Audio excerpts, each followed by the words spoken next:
Hi, everybody. So They're controlling them. Thanks for staying here and not going to the library. I promise that this will be the most exciting session of the day.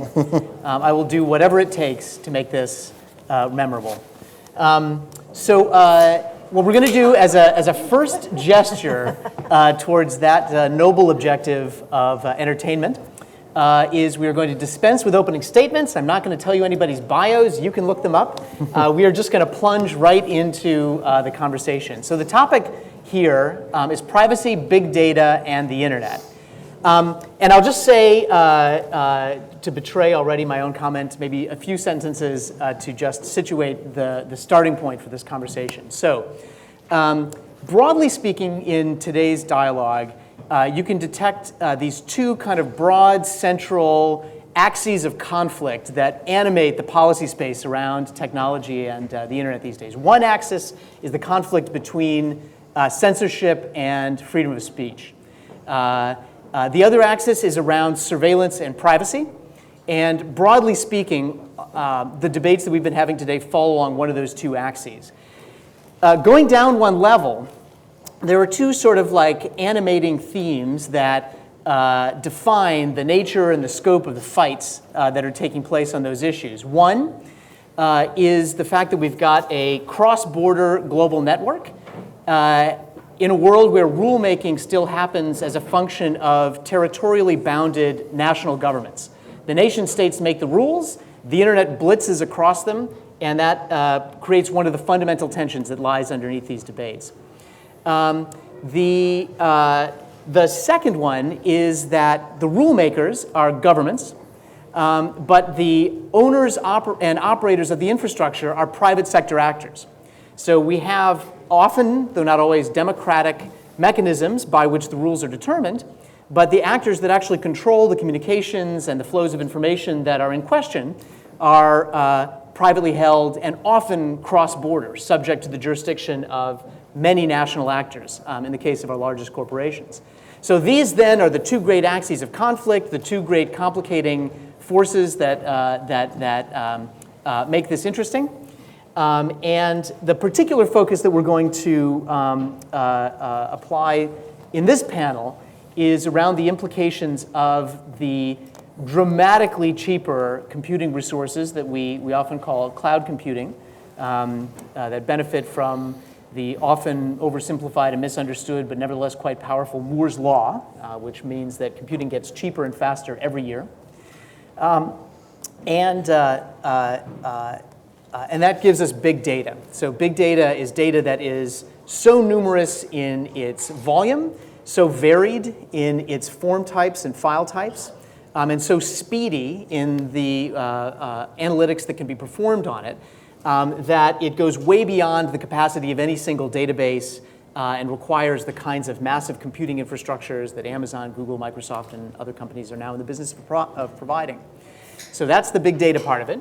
Privacy part of it is that big data crosses the line from a thing that we can sort of like easily manage and comprehend through single actors to a phenomenon that has to be managed or regulated or contended with because of its ability to anonymize and then de-anonymize anonymized data. So when anonymization becomes a very practical problem, the data has entered the realm of big data. So those are sort of the positioning, situational sort of starting points for our conversation. And with that, I'm going to start with Nuala on my far left. So you spend a lot of time talking to actual policymakers, people in the executive branch and in Capitol Hill, about the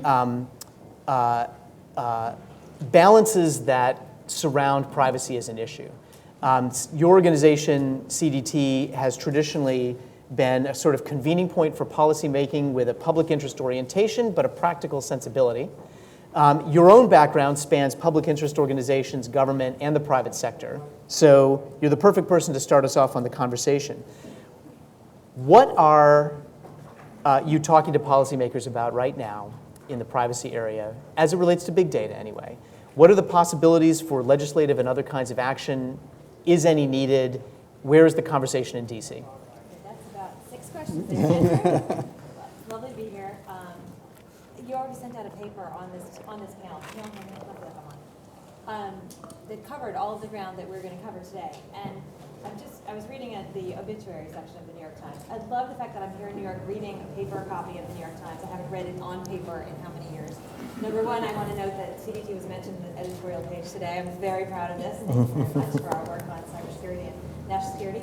But William Zitzer, who's the author of On Writing Well. Has anyone read On Writing Well? It's right up there with Strunk and White. Yep. Those of you who love writing. Said, dispense with jargon, right? Big data, first of all, is just jargon. Big data is just a lot of little data put together. I always remind people that it's kind of an ephemeral and amorphous concept that is just a lot of data. What we're talking about at CDT, obviously, is the concern about the personal data, the data of the individual, and not just the ubiquitous collection of data by governments and by private sector, but the decision-making that comes from that data. So the slogan I always say is it's not just the data, it's the decision. We're worried about the disparate impact on individuals by the embedded algorithms that are going to determine our lives in our devices, in the walls of our buildings, in our cars, in our homes, in our schools. We are concerned about, again, the use of the data for opaque decision-making that profoundly affects your lives, whether it's in the decisions about not just advertising that is shown to you, frankly I'm kind of past online behavioral advertising, but about the content of your experience online and about the opportunities you are given, whether it's ads for education or content about mortgage loans or any kind of opportunity in the economic space, in the commercial space, in the human knowledge space. We're concerned about the use of data about you in an opaque manner. Is there a need for legislation? I don't think there's a need for legislation any more about big data than I think there is about data generally in this country, and I think there is a need for kind of omnibus legislation. I've said that since the time I was at General Electric or at Amazon, that settling the playing field and creating clarity and rules for good corporate actors as well as for the consumer, the citizen, is certainly necessary. We're an outlier in the global dialogue on data protection and privacy, as we all know. And so big data as part of the larger conversation around data and decision-making in this country, absolutely.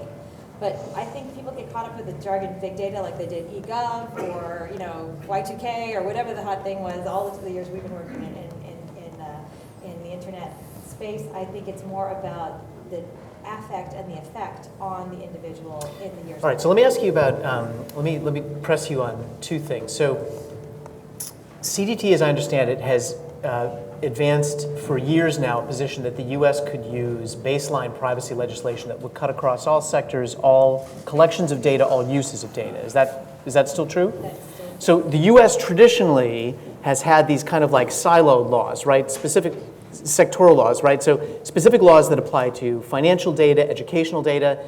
Is it still the case, by the way, that the single most protected thing about me as an American citizen is my videotape rental records? Well, it's certainly what we call the sectoral approach. Yes, probably. Probably, yeah. Thanks to Robert Bork, I guess. Exactly. And again, it's very much informed by my time at the great General Electric company, of which I see some representation here, that I saw industries converging, right? The data about your healthcare experience is converging with the data about your commercial experience, is converging with your online behavior, and no longer can we really segregate and argue for the sectoral approach. Moselle Thompson, were you at the Commissioners' Conference where I gave the 55-minute speech explaining the sectoral approach and was almost booed off the stage by the other commissioners, right? I'm done giving that speech. It's just not tenable. In a world where, again, our data is going to be both ubiquitous and also free-flowing, and I don't want being determinist on, and giving up hope that we should have data limitation and more closely held, and more closely guarded limitations on what data is collected. But as we fully engage in the digital life, in the digital world, more and more data will become available and perhaps given to companies freely by ourselves. We want to see clear baseline rules that really allow for clarity for the individual and control for the individual. And so I think as industries converge, you cannot segregate this data by industry approach. So one more question, and then I'll let you catch your breath for a second. So one of the things I argued in the piece that I wrote yesterday as a backgrounder to this panel is that the conversation in DC now appears to have shifted kind of comprehensively away from the notion of collection restrictions and is putting all of the emphasis on use restrictions. And in particular, I was quite sort of taken taken aback, it would be too strong a term, but it was, it was very striking to me how the PCAST, the President's Council of Advisors on Science and Technology report, is just absolutely definitive on this point, that the benefits of big data in health and transportation, education, and so forth, they're just so profound. The convenience and the utility that's unlocked by unfettered collection of data is just so enormous that we would be fools to let these kind of penumbral, isolated sorts of problems on the margins cause us to limit data collection as a sort of prophylaxis against abuse later. What's your take on that? Do you concur? No. So I am Don Quixote-like in my adherence to the belief that data limitation is a better path forward, and it's informed by my time in the federal government. Because not assuming that all of our data is going to end up in the hands of the government, but knowing that right now much of it does, regardless of the commercial nature or the one-to-one nature of the transaction in which I'm engaged, I would rather see thoughtful limitations on data that is collected about me in the transactions in which I, again, freely engage online or in the digital world, at least that it is germane to or reasonably anticipated to be germane to the transaction at hand. That's not to say that I don't believe I should be able to do whatever I want on Facebook or do whatever I want on LinkedIn or search for whatever I want in Google. What I want to know is that there's a legitimate kind of basis for the collection of that data that is somewhat relevant to the transaction at hand. So no, I don't believe in kind of, we should all just let it all go because the Internet of Things is so great and we should all believe, yes, there are great potential and great big societal, big swings that can be solved by data and by technology in healthcare, in education, in the environment. This is all true. But to simply say, we should just let it all hang out, I don't think that's the solution. I think the solution is more intelligent adherence to the fair information principles and more creative solutions around what the basic fair information principles look like, and that means notice and choice and disclosure. Some of the devices I worked on at Amazon, again, we had conversations about, should there be flashing lights when the device is collecting data? Should the lights go this way, or should they go that way? Should they be red? Should they be blue? It does not have to be language written on a screen or privacy policies. I've written more privacy policies that more people have not read in this country and others. It does not have to be language-based. It could be, iconic. It could be graphic. It could be lights and sounds.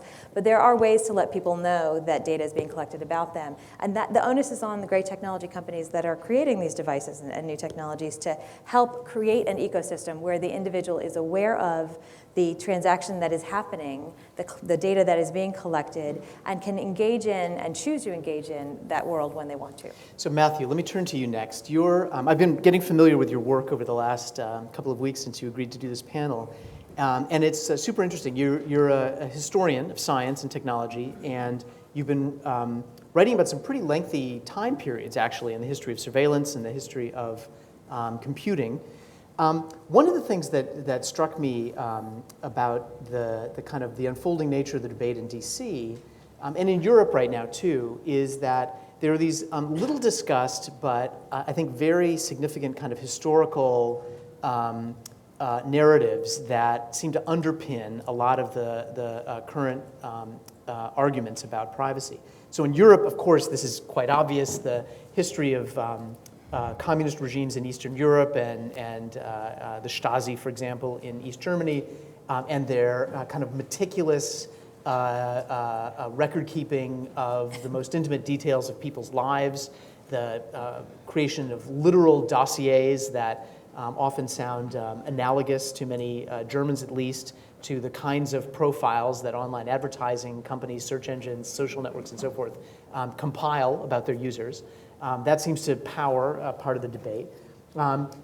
In the US, there's the example that was new but very striking to me about Congress's deliberate act to lift the restrictions on the 1940 census data in order to facilitate the identification of Japanese Americans in order to round them up and put them into internment camps, is an example of the betrayal of a purported use restriction when it becomes inconvenient for the government.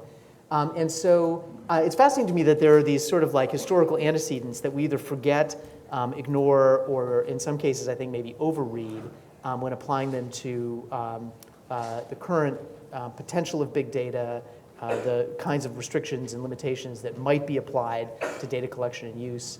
Can you comment on sort of what the history teaches you and the narrative that you draw out of it? Yeah, so thank you. One of the most striking things I've discovered when I started doing some of the history of what's going on with the NSA is this sort of remarkable conversation that's happening in the late 90s, which is all about the historical necessity of a transformation in surveillance. That is a movement towards both an expansion of foreign surveillance, but also the need for domestic surveillance. So there's this amazing document, which someone FOIA'd years ago, hasn't gotten much comment. And it says, know that we will follow the Fourth Amendment, but senior policymakers need to understand that the information age is going to require a different understanding of domestic intelligence. That the presence of foreign communications on the internet means that the Fourth Amendment isn't going to be able to be interpreted the way it has been.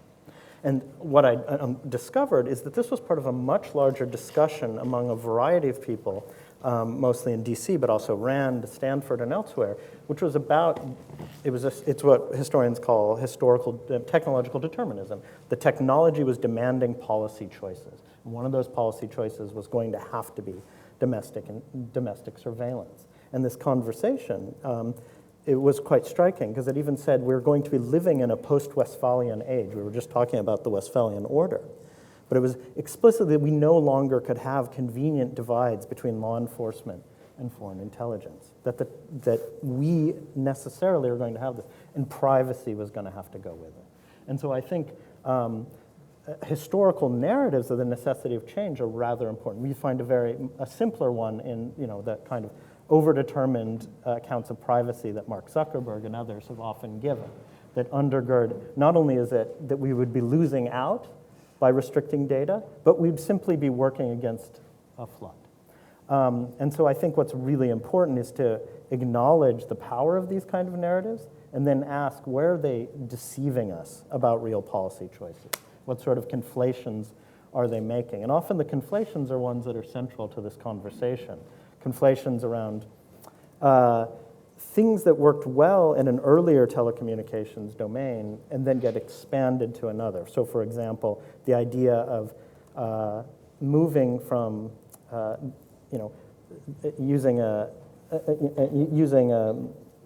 getting one phone number on one particular line and then saying that can be expanded to bulk collection because there's no ex nihilo creation of is an account that comes out of a particular historical vision of transformation. So you reject the baseline notion of technological determinism that underlies that argued shift. Is that right? Well, what I would say, it's undoubtedly the question. It's unquestionable that you have transformations in technology that make laws obsolete, but that those technologies do not cause particular laws to emerge. Those come out of choices of discussions of the kinds we've been talking about all day, but then they often get covered up by narratives that stress their inevitability. And this is true both, if we just think about the notion of consent, the idea of consenting to, say, the sort of things that are associated with Gmail or Facebook, or the notion of consent that's built into national security decisions like Smith versus Maryland, that should extend to consent to bulk surveillance. That's a very problematic sort of notion. All right, that's a perfect transition to Rebecca, whose most recent book, which I say in full disclosure, we're friends going back many years, but is easily one of the best 4 or 5 tech policy books of the last 2 decades, is called Consent of the Networked. And she brought products. I didn't even know that. So Rebecca, so you are also on record rejecting technological determinism as a rationale for the kinds of censorship and surveillance policies that we've seen emerging around the world. Your book ranges quite widely. You've studied a lot of different countries. You've lived in China as a CNN bureau chief there. You have built one of the most interesting kind of bottoms-up news reporting sites called Global Voices Online. And you've captured in your book a lot of the sort of conundrum that confronts people that are trying to figure out how to protect privacy. So can you expand on why, in your own work, you have taken such a, I don't know, such a sort of forceful line against policies that flow from some notion that the technology dictates it? And then, the tail end question is like, where do you stand on debates about the regulation of big data? Sure. So thank you for the plug. I would say that the book came out 2 years before the Snowden revelations, and if I had had the time and resources, I would have gone on an I Told You So tour. But in any case, so technological determinism, that I, in the sense that I rail against it in my book, has to do with, I think, the magical thinking that a lot of people engage in, that the internet is just naturally going to make us freer and more democratic. You just have to spread more internet into those unfree places, and they will magically become free over time because the internet is the internet. And I'm daughter of a professor of history. I've spent time in China. I used to study Soviet studies, it was called. I know something about historical determinism in the Marxist sense. Generally, if you assume a particular outcome, sort of better outcome is going to eventually emerge just kind of magically, because technology and history is just automatically going to take us there, that absolves the individual of responsibility. It absolves companies of responsibility. We saw, I think, just to draw a very concrete example, 10 years ago, when Yahoo was revealed to have handed over user information of a Chinese dissident journalist, to the government. One of the defenses Yahoo gave at the time, and they've become much more sophisticated since then, but at the time, the defense was basically, but we're bringing the internet to China, so in the long run, we're doing more good than bad. They didn't put it in these words, but the message was, this guy's the collateral damage of us freeing China in the long run because we're bringing the internet there. That is very kind of common thinking. And so my book sort of stemmed from a frustration that, look, the trends in Western democracies around surveillance, less in the United States, but much more in other democracies, censorship is growing, that you can't assume that just because we're in the internet age, we're going to have a freer and open society. People have to make very conscious choices on the policy level, on the corporate level, in terms of the design of technologies. We've been talking about this all day, but particularly when I started writing the book, it was not something that people were thinking about. I think it was just all we need is open government and open data and open, and everybody will be free and happy and shiny. And that's been kind of the magical technological deterministic thinking. And I think, unfortunately, if you look at kind of what happened in Russia and the euphoria around the internet in Russia and the blogosphere, and now basically how the Russian government has co-opted the internet in a much deeper way than a few years ago. You look at the trends in China, commerce is growing, the internet is growing, freedom is not growing in China. The internet does not equal freedom unless you work really hard to ensure that the global internet can actually be compatible with the kind of society we want to have. Now, you wanted me to address another question.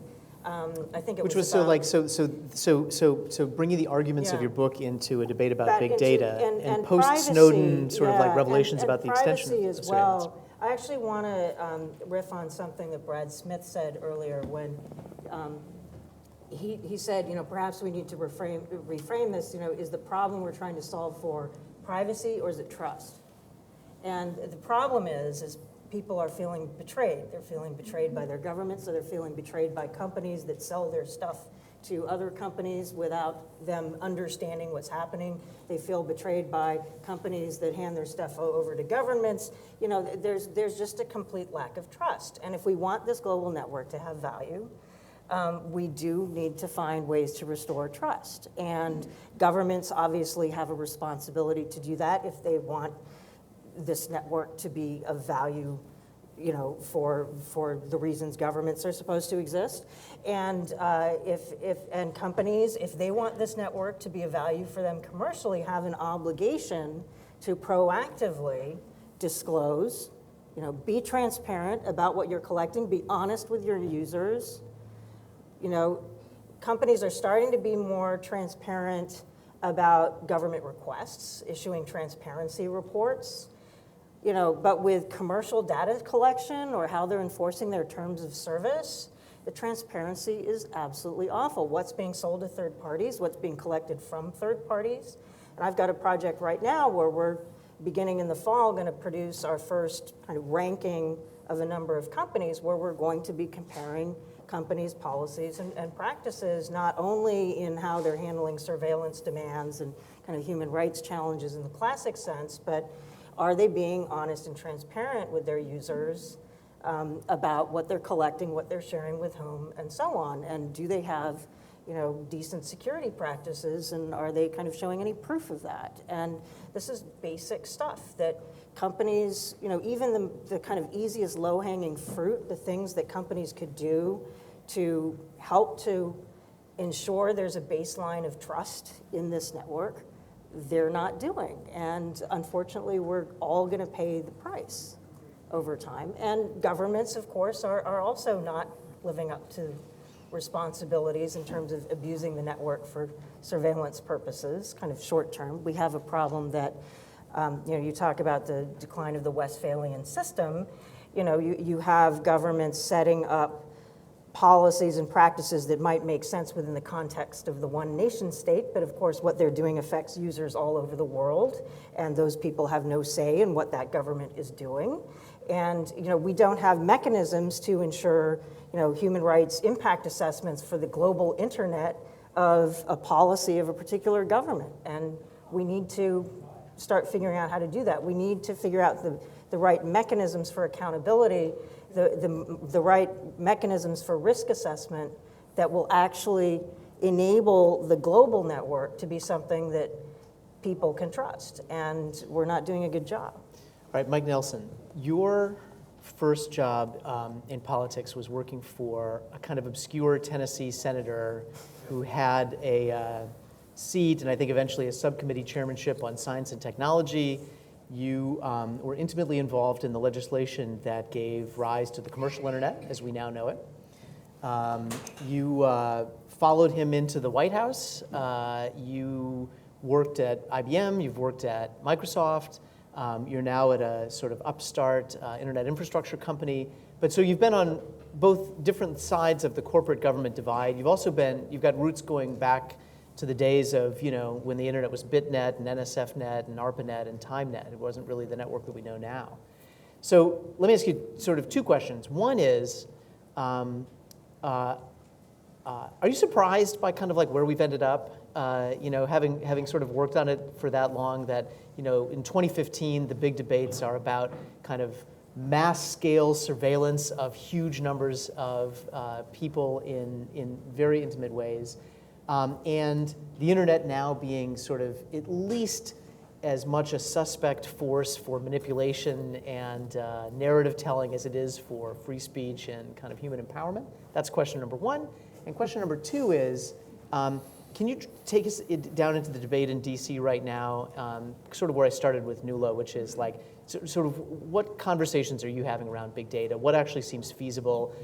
Let's get into the nitty-gritty of the politics around big data right now. Two very easy questions. I helped Al Gore organize the very first Senate hearing about the internet in 1988. Oh, so it was you who invented You it. invent. I helped him commercialize the internet. We did invite the people who invented the internet to the hearing in 1988, which is what Al Gore was talking about when he was misquoted. But the fact is, in 1988, we did this hearing. About 100,000 people were using the internet. Almost the whole world of internet was university researchers. Nobody showed up for the hearing. Everybody thought Gore was a flake. Within about 5 years, he was a visionary, which on Capitol Hill is almost as bad. But if you go back and read the hearing transcript, you can see that the people we invited had a pretty clear picture of how the internet was going to evolve over the next 20 years. in terms of its capability. We could see that we were going to go from 4,000 bits per second to 2 megabits to 10 megabits. We could see that we were going to have 3D graphics. We could understand that there was going to be this flood of entertainment and a huge amount of data being collected about all the things that people were doing online. The thing we could not anticipate, of course, is eBay, Craigslist, LOL Cats, eHarmony, and all the ways that that capability would be used. But there were people talking about the potential dark side, even back in 1988. Even back then, you had the scary Orwellian future where everything was connected and everybody was watching everybody. Had Mark Rodenberg graduated from law school by then? He was there a few years after that hearing. What's more interesting for me is what David Brin wrote in 1998. He wrote The Transparent Society, which was this visionary book about how we might get away from the Orwellian future. His hypothesis in 1988 was that by 2015, everything would be online, webcams would cost 10 cents or $10, would have infinite bandwidth, and he argued that we really would have only two choices. We would have 1984, where the government knows everything about everything you do, and you don't know what the government knows. Or you would have the transparent society, where everybody knows everything about everybody. And policemen have body cameras, and you can track what the companies are tracking about yourself. I mean, it was really a radical idea at the time. It was the most controversial. He wrote an article for Wired magazine about the book, and it was the most controversial article ever written in Wired. Thousands of people wrote to say he was crazy.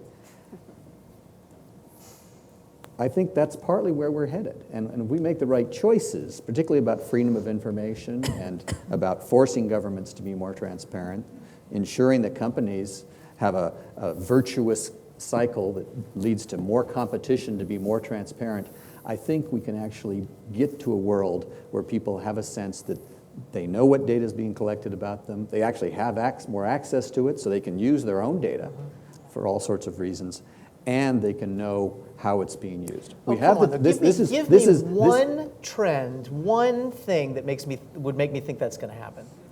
Amazon can tell me everything that I've purchased. I'm very happy to trust Amazon because I know Does what Amazon they know. tell you everything you've ever looked at? Probably not. Probably She not. knows. Let me jump in here. So just today, Fortune magazine rated Amazon the #1 most trusted brand in the world. I'm sorry. in the Congratulations. country. Yeah, I don't want to work there anymore. I don't have any more But you stock. laid the 32. foundation. Well, my title was VP of Customer Trust, back to Rebecca's comment. So that, for the brief shining moment that I was there. You're absolutely right. I agree with what you said. Mike and I agreed we were going to mix things up actually before the panel because we just have fun that way. I agree with everything you said, except I don't think those are the only two choices. If I had to choose between those two, I'll go with the latter. But I would choose a third course, which is transparency and accountability for institutions, but a sense of personal space that has boundaries that I get to define. The digital self, you've heard me say this a million times, where my self-expression online, my interactions online, my transactions with commercial, with corporate, with individuals, with institutions, are ones that I control and I get some dignity from and some rights in. The commercial interests have rights in that data as well to do what they want within reasons and within some boundaries. But you're right, Rebecca, it is about trust, and there has been a loss of trust, certainly in the US government, for example, in the global dialogue around data. But I would trend towards transparency, but with a little more control for the individual. Another example, though, is my own company. CloudFlare has been around for about 5 years. We are now handling 10% of all the web requests every day. So 2 million websites are protected by our technology and our infrastructure. We have a very simple privacy policy. We're assuring our customers that we're not going to let governments put monitoring devices in our networks. We're not going to hand over data about them unless we have the full legal requirements on paper, and it's the subpoena that's valid. We've made very clear that we're going to use that data for one big purpose, which is to understand where the threats are on the web so that we can better protect the 2 million websites that we protect. Have you received national security letters that forbid you from disclosing that you've received them? We have a very interesting transparency report that I wrote that says a number of things that we have not had to do. And you can read through that and infer whether we have had to do that or not. So Good if one answer, of them- actually. Very if one of them Because, well, gets this is taken off the called, list, this is no. called the Other things we canary. can't This is tell the you. this is the new thing that a number of companies like ourselves are doing, which is you say, As much as you we're not ever, we have not done this, and this. And every 6 months you can check to see if that list has changed. But the other thing that I was going to say about this is an example of where we have to push back against governments that are making it harder for us to be transparent. We have a report that we put out, and we are not allowed to say anything more than we have responded to between 0 and 999 requests for information from the U.S. government. That's not very reassuring to our customers. I mean, it'd be much more reassuring if we could give a number and actually tell people that of the 2 million customers we have, only X have been affected by any government request. But you are able to say, because I think you just said it, that you have not and will not install standing monitoring equipment in your network infrastructure. And I guess there's nothing in the law that would require that, right? When companies Not do yet. that, it's because they're asked to, and they find it either more convenient to, or they've been appealed, their patriotism has been appealed to, or something like that. But it's not because they've been required to. Not in the United States. Not in the United States. Do you have But this infrastructure is- outside the U.S.? We have 40 data centers around the world. How can and you then say that you would not? That's what we've said. So do you do And- like and a we risk would pull assessment to infrastructure. choose choose where the we're putting jurisdiction? our Yeah. data centers according Would to you how pull we infrastructure out of a country that required you to violate that policy? can. We haven't had to I guess face the that CEO yet. would have to make that We haven't decision. faced that problem yet. We are not in Russia, for instance. But to ask your other question, the answer to your other question, which is what are the hot topics for us in Washington? I actually spend a lot of my time watching Europe. Cloudflare hired 2 public policy people in January. We're both based in Washington, but we're One's from trying- my old team at Google. Yes, Yeah. Heather West. Nice work. who's- She's great. She is wonderful, and it's going to take 2 of us to figure out how to protect us from crazy regulations which are popping up all around the world. But one of the things that we're seeing is these laws in Australia, in France, all these new requirements for companies, mostly ISPs, to collect data about their customers. But the other thing we're seeing, and this is very alarming, is more and more rhetoric that implies that ISPs, social media companies, infrastructure companies like Cloudflare should somehow monitor all their customers, that we are the deputies. You know, it's our job to make sure that some 14-year-old wannabe jihadist in Wisconsin gets detected and is kicked off of Twitter, for instance. You hear senators and congressmen saying, this looks like aiding and abetting the terrorists, even if it's just some crazy person in a basement somewhere saying that they love ISIS. And this is really alarming, and because it runs completely counter to the law that enabled the internet to grow so fast over the last 20 years, which is the law that said internet infrastructure companies are not liable for what their customers do. They have to respond if the police come to them and say, there's illegal activity here, help us out, but they can't be in a position of having to censor and monitor every customer. We provide protection to most of our customers for free. If we had to vet each customer and then monitor what they wrote and did, we couldn't do that for free. And Right, so millions of websites would be unprotected. Let me drill down on this, and then I'm going to shift topics in just a second. But let's drill down on this one for a second. So, I think you're absolutely right. In fact, I think CDT used to say that the Magna Carta of the internet is intermediary immunity, like this bizarre Section surviving 230, clause of the yeah. Communications Decency Act called Section 230. Ron the one- Wyden is a saint. Yeah, the one freestanding sort of provision, which, by the way, I was involved in the CDT thing at the time, was the brainchild of CDT. So that Magna Carta says that the people who just move the bits are not responsible for anything other than moving the bits. And it is under assault basically 24/7, right, in every country.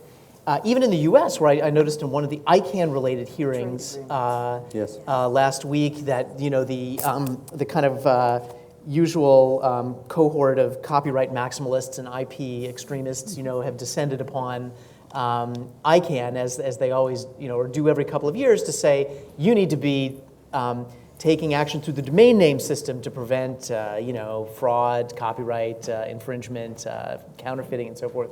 But it's a classic, well-intentioned effort to try to make the infrastructure do something it's not very well configured to do. But so one of the things that that the big American internet companies, I think the small ones too, have assumed is that the trigger for complying with somebody else's laws is either people or infrastructure. Like if you move into a country in some physical way, you are bound to its laws, and if you don't, then the network of MLATs and letters rogatory and whatever else, that's how countries will enforce their jurisdiction, if at all. And so, just like you said, you make these very deliberate decisions about what goes in. What I think has been interesting has been the effort of companies to have it both ways. It's to have like some people in China, like some developers or salespeople, but we're going to keep our infrastructure elsewhere. We won't put personal data into the country. And that seems, to me that's like sort of an interesting but ultimately doomed, sort of like strategy for dealing with this. Anyway, my question on this one, and then I will shift gears, is, big data basically says like you have huge numbers of data inputs go into databases and you produce outputs in the form of products or analysis.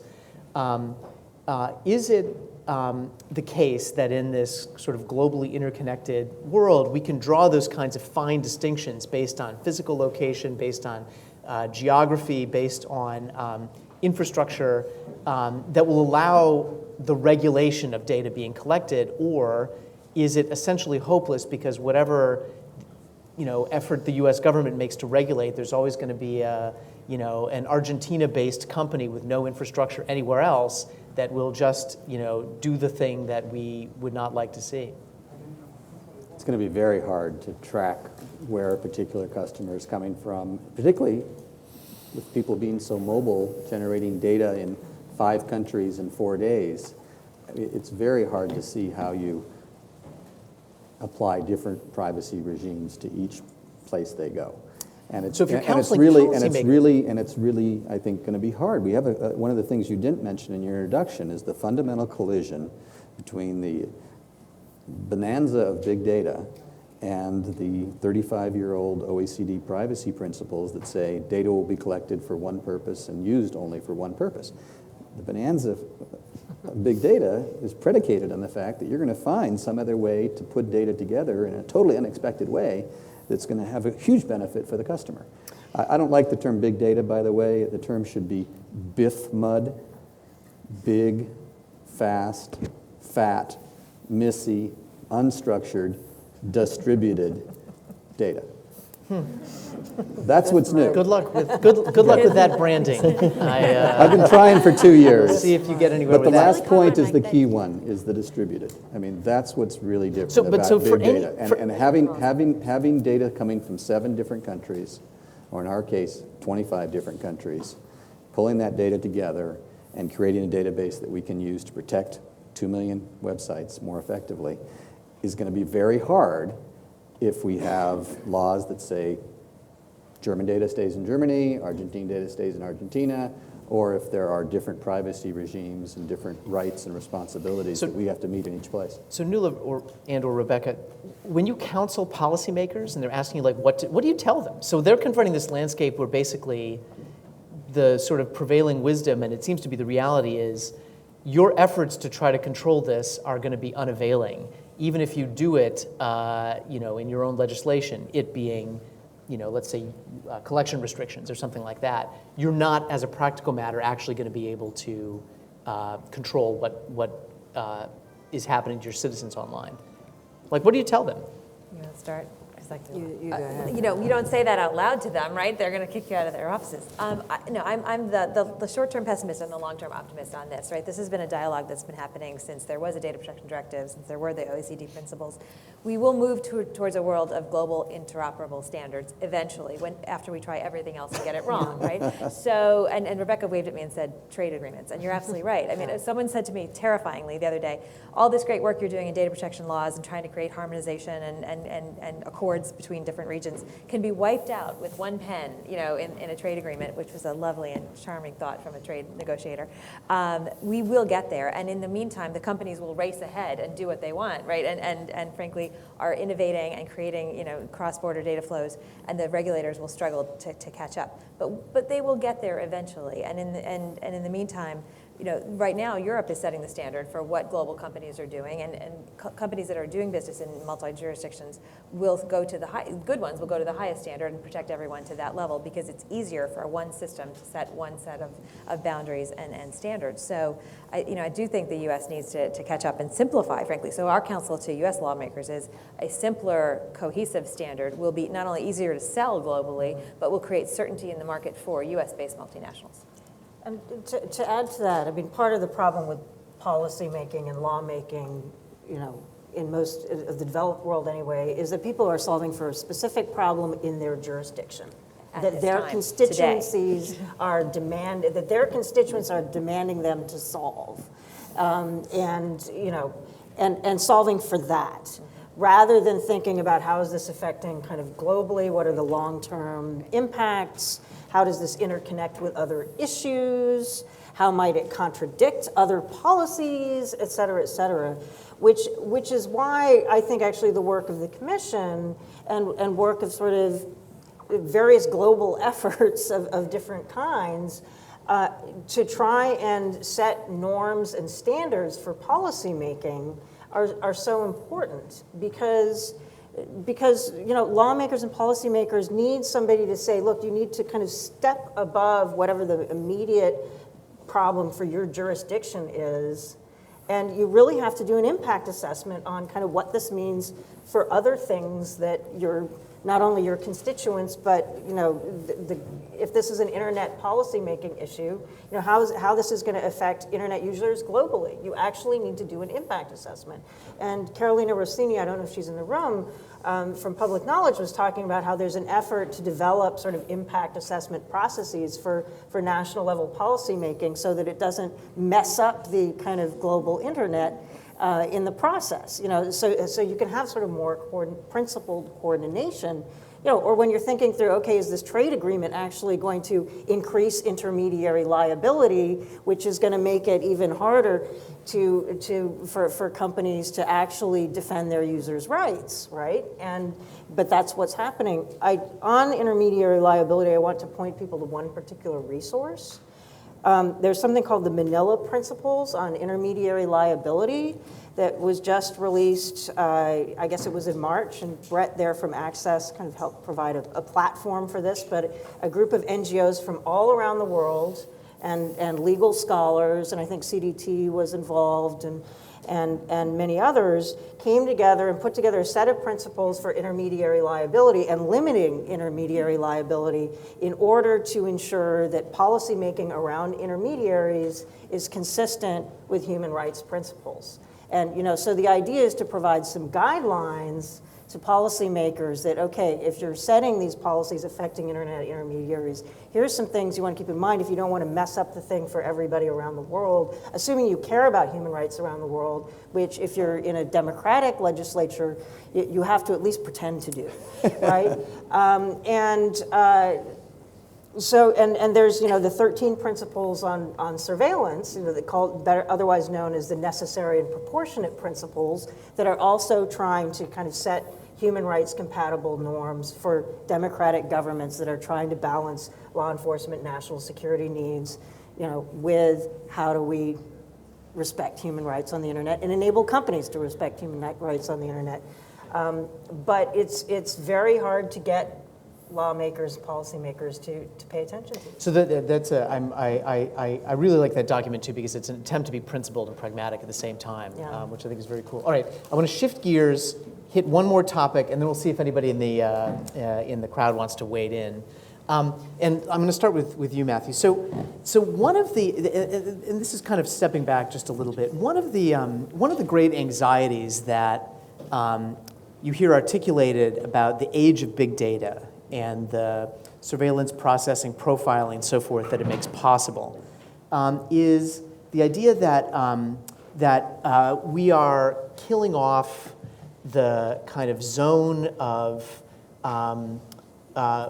for mutation of human beings. In other words, people's ability to explore unpopular ideas, play around with their identity, figure out who they are through reading things that their local community would be mortified to know they were reading, communicating with people, the sort of canonical gay or lesbian teenager in rural Wyoming that would be able to find a community online.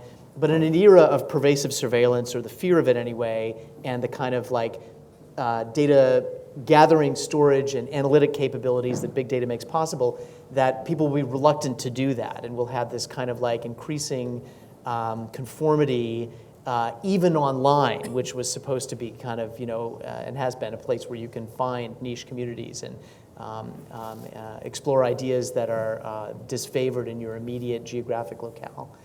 Do you buy that? Does that ring true to you? Is that something to be concerned about? And if so, what do we do about it?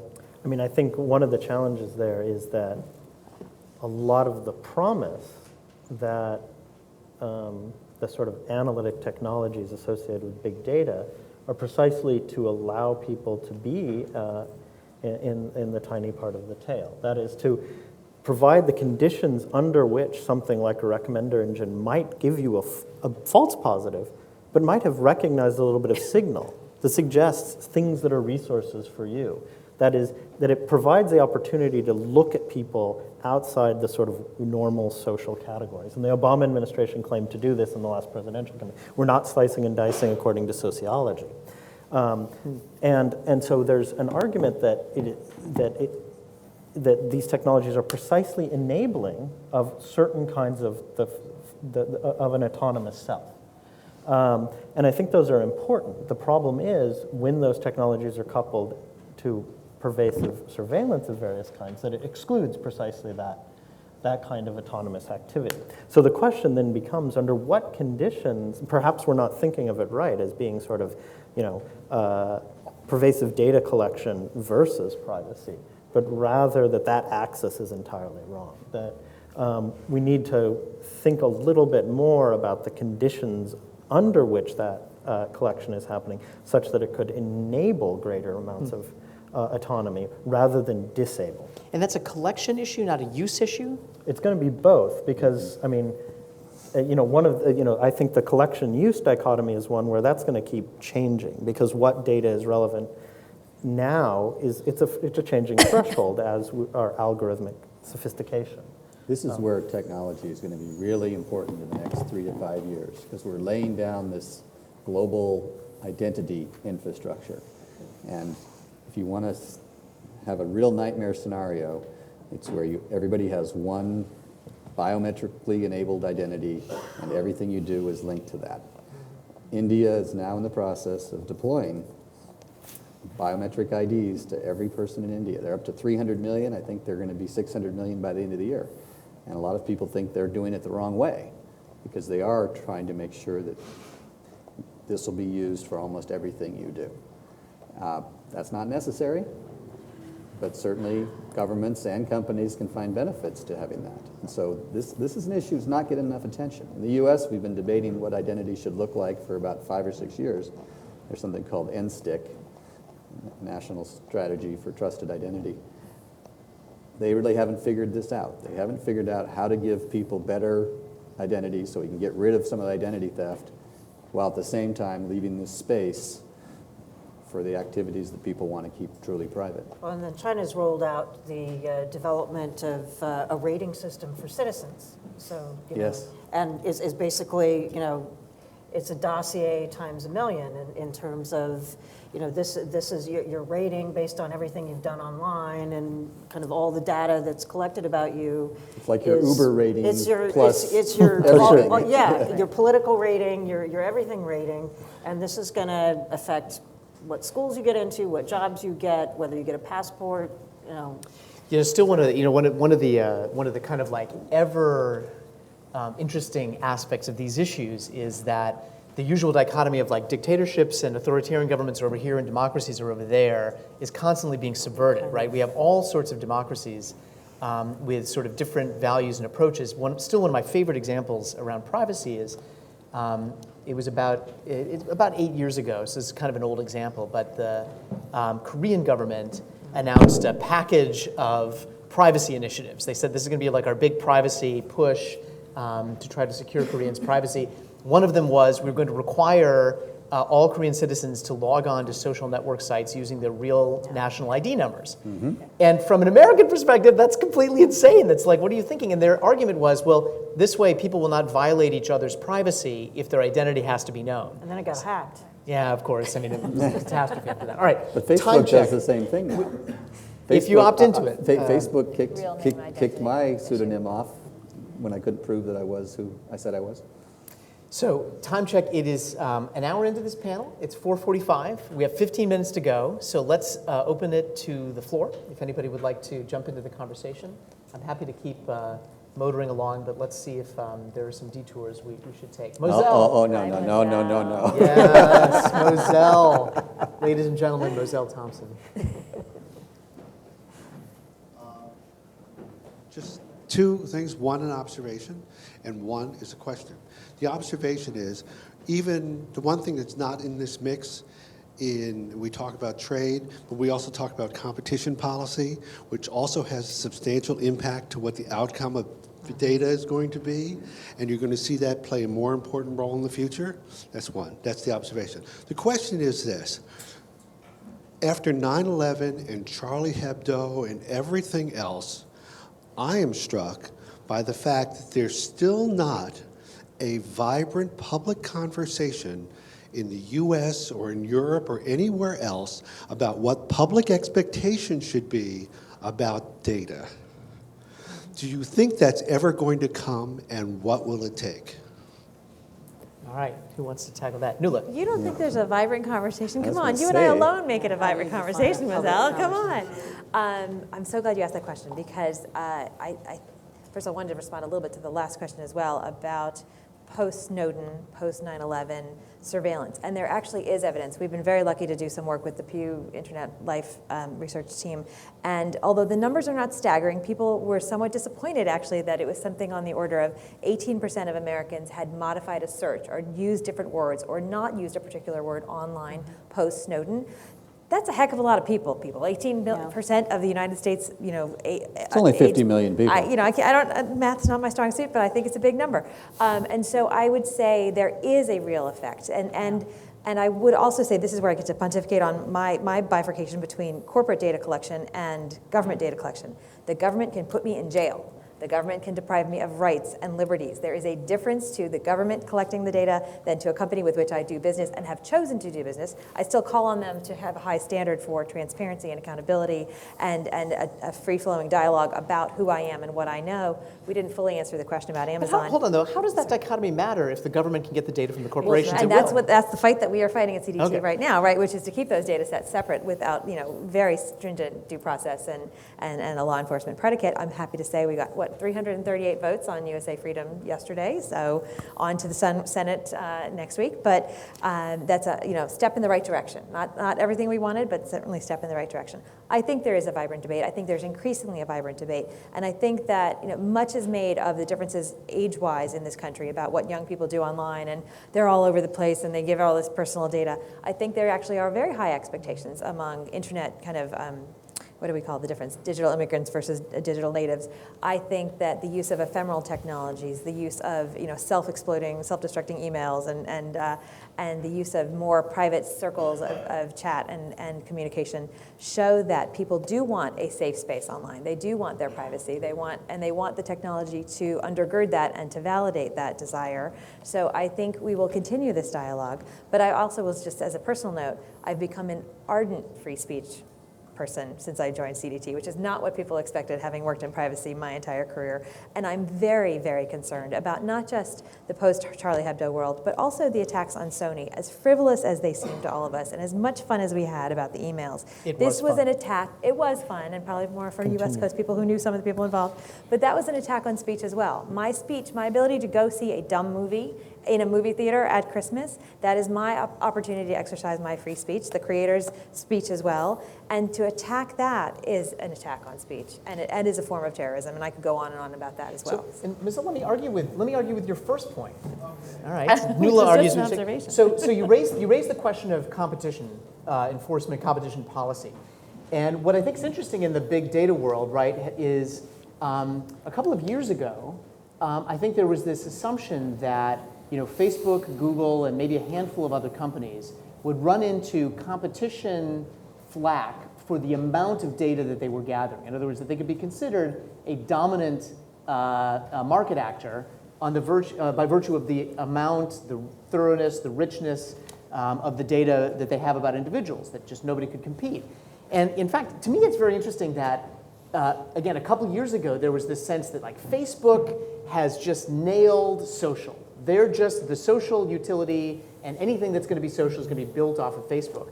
What we see now, actually, is a fascinating shift in the center of gravity away from social networks and towards communications tools. So if you add up the big social networks right now, Facebook, LinkedIn, Twitter, Instagram, they're at about 2 billion total users. There's probably some duplication in there anyway, but if you add them up, it gets you to about 2 million.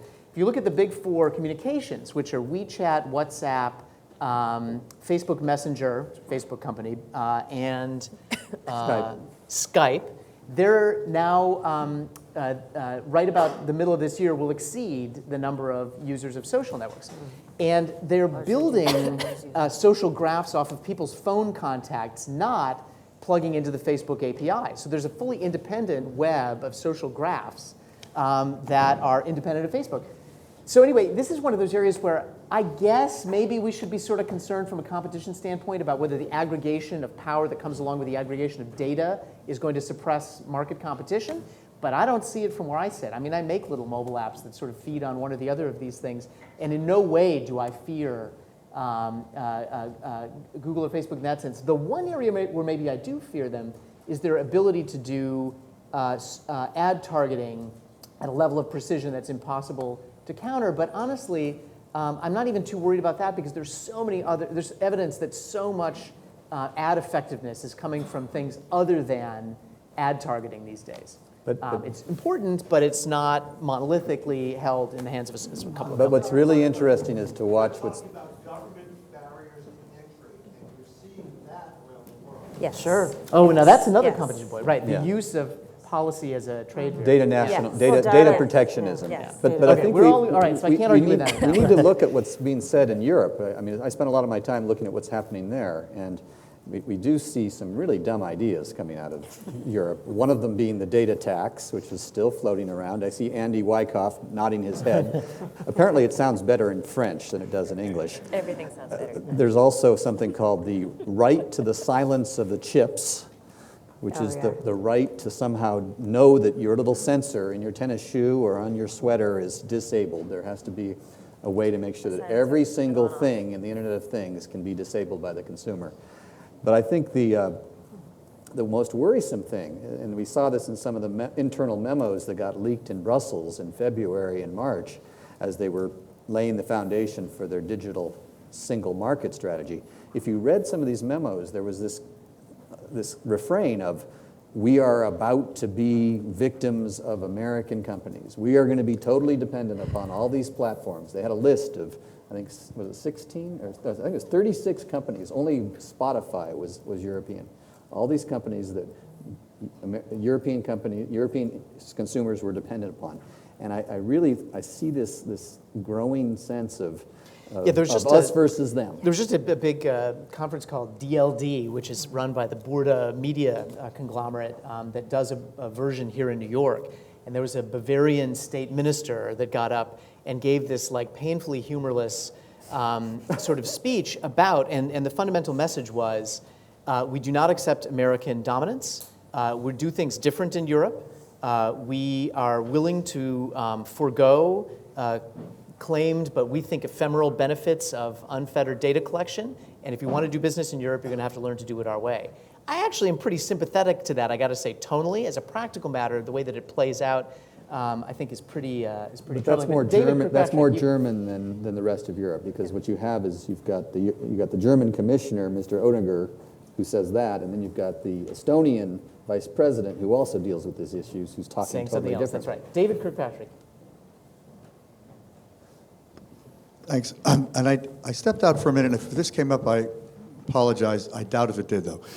I'm curious, particularly from Nuala and Rebecca, on for those people who really are strongly advocating privacy as a general principle, I'm curious how interested you are in, or why, I guess the question is, why is there not any discussion in that community about what seems to me to be one of the overarching issues surrounding privacy right now, which is that terrorism is the justification for a vast percentage of the turning of the screw that we're in the midst of. And yet, in reality, despite the alarmism and the excitability of the press and everything, terrorism is not that big of a threat to Americans. Does that engage any of you? Absolutely. Yeah, I mean, there's a real concern. I think we did touch on it briefly, perhaps when you had stepped out, about sort of anti-terrorism laws being passed as a justification for more access to user data, and also holding internet companies responsible for their users' activities, and sort of increasing liability being placed on internet companies because of terrorist activities. And yeah, I mean, I think there's, certainly in the human rights community, which is what I'm most connected to, and you know, people who are using the internet around the world, I can list, you know, on all fingers and all toes, the number of governments who are going after journalists and political opponents using anti-terror laws to go after people who are doing things that nobody in this room would define as terrorism. And it's very alarming when you see democratic governments kind of wanting to enact sweeping anti-terror laws that actually, in a lot of other countries, like Ethiopia and so on, already kind of give the government an excuse to do whatever it wants. Obviously, the judicial systems and everything are different, but when you start putting these things in place, it sort of gives a blank check to governments around the world to demand whatever they want of companies. And they're not going to just go after terrorists if you don't have mechanisms to hold them accountable, which these types of laws don't. So I hate to quibble with both of the premises of your question, but I have to. First of all, the post-Snowden era is the reason I am in advocacy. It is the #1 issue that CDT is working on right now, is limiting government surveillance, limiting the collection of bulk data by the US government, and continuing that fight around the world. So I would argue actually that it's the single most important issue for the digital civil rights community that I'm a part of in Washington, D.C. And increasingly around the world, we are looking at improving the standards globally, not just here in the United States. But I would also quibble with the premise that terrorism is not a threat in this country. It is. I worked at the Department of Homeland Security. I was the first chief privacy officer under Tom Ridge.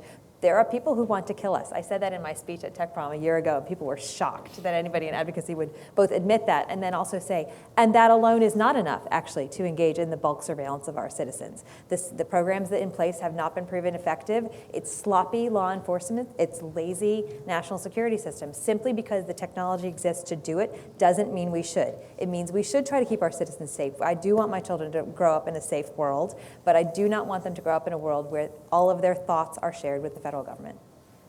If I can just share, Louis' law Gilman Louie was the first head of In-Q-Tel, which was the CIA's venture capital arm. He spoke at Georgetown about 3 weeks ago and said something very similar to what you just said, and it deserves to be a law. We should not want the U.S. Congress passing laws that we would not want 100 other countries imposing on our citizens and our companies. And that's true whether it's cybersecurity requirements, whether it's information sharing, whether it's anti-terrorism laws. I mean, we tend to think we're the exceptional nation. And so we pass these exceptional laws. And then we're shocked when other countries pass very similar legislation and use them in very perverse ways. All right, we're going to end on that note. Just because you can do it doesn't make it right. I think that is sort of the lesson. Let me say thank you very much to the panelists, and thank you all for enduring the panel.